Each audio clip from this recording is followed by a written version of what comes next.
I first became a registered donor in October of 1995 at an Indian fair where I was with my friends, and we all decided to become part of the registry, thinking nothing really was going to come out of it. In August of 1996, 2 days before I was supposed to get married, I got a call saying I was a possible match. The decision that I had to make to donate eventually, I think it was tough for me because the entire family as a whole was not comfortable because, one, we didn't know what the process was. There was not a lot of information available for donors, and the fear of hospitals and infections, needles for that matter.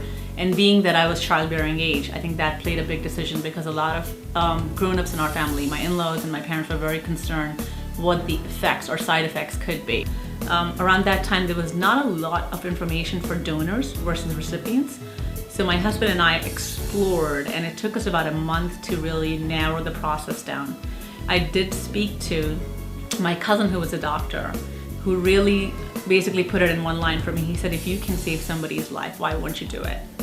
And eventually it came down to it that if I needed a bone marrow transplant, and if I needed one, and if I found a match, what would I want them to do? And the answer was I would want them to save my life, and it came down to that. Spoke to my parents, who were initially very uncomfortable, but in the end decided to support me.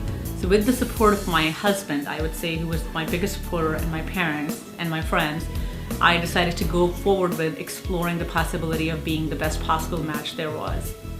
After all the tests was done, I was found to be the closest match possible, and I donated in December of 1996. I did not have to pay for, basically registering. When I went to get any of my blood tests done to find out if I was a possible match, everything was taken care of. When I went to the outpatient facility at Hackensack Medical Center to donate, I was not charged anything. I was provided transportation to and back from the hospital at no cost. I did not have to pay anything. The only thing I had to do was time and a little bit of my bone marrow. It was an outpatient procedure, so I was going to be sent home the same day. They gave me 2 Tylenols for pain, kept me and watched me for 4 hours. I was in discomfort, but I was not in a lot of pain, and I was sent home with a painkiller prescription, which I never filled.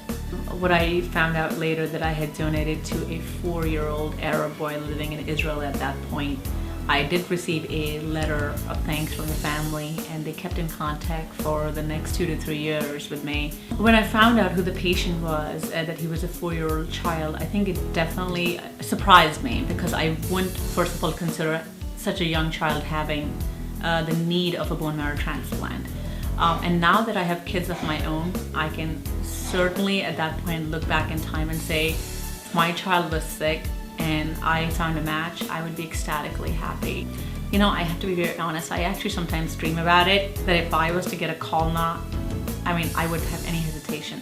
There is no contest in saving a life versus, like I said, a little bit of pain. Absolutely, yeah.